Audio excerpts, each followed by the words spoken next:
Some job applications, as we all know, do the checks on the credit, among other issues. Students will be blocked and locked out of the economy before they can even begin their careers. Nelson Mandela once famously stated that education is the most powerful weapon to change the world. Now, decades later, the very same education is being weaponized against the working class and the poor. Comrade Pakstau is obviously no newcomer. He's not naive. He's making a conscious choice to align his department's policy posture with that of the banks, credit bureaus, asset managers, and the collection industry that feeds on the financial struggles of the indebted youth.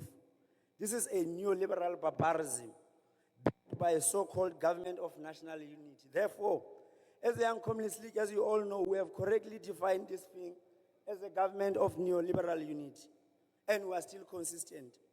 And what is most dangerous is not just a policy, it is a political message it sends, that this government is prepared to sacrifice youth for debt recovery targets. This is a signal that the ANC-led government sees children of the working class as the future, but as a credit risk to be managed. Now we want to say Comrade Parks has crossed the red line, and history will remember him as an errand boy of capital who sold out the whole generation to ruin to please the rating agencies. Let this be known, the Young Communist League of South Africa rejects this legislation in its entirety. And if Pakstau insists on moving forward with it, he must know he will go down in history as an ANC minister who authored the betrayal of generation. We are drawing the line here as the Young Communist League. The legislation must not see the light of the day. We are challenging you, Comrade President, to study the implications, especially to the constituency of SASCO.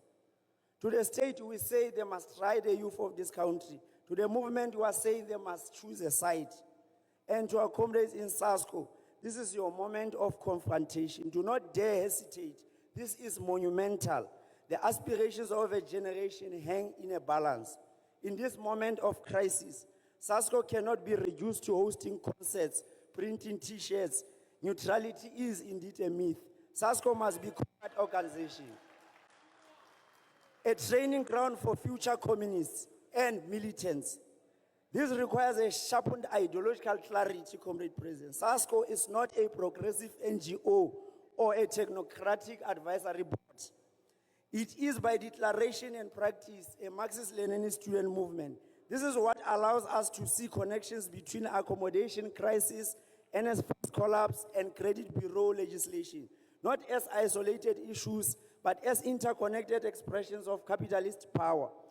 And this fight cannot be won alone. We must rebuild the Progressive Youth Alliance. I want to agree with you, Comrade Dube.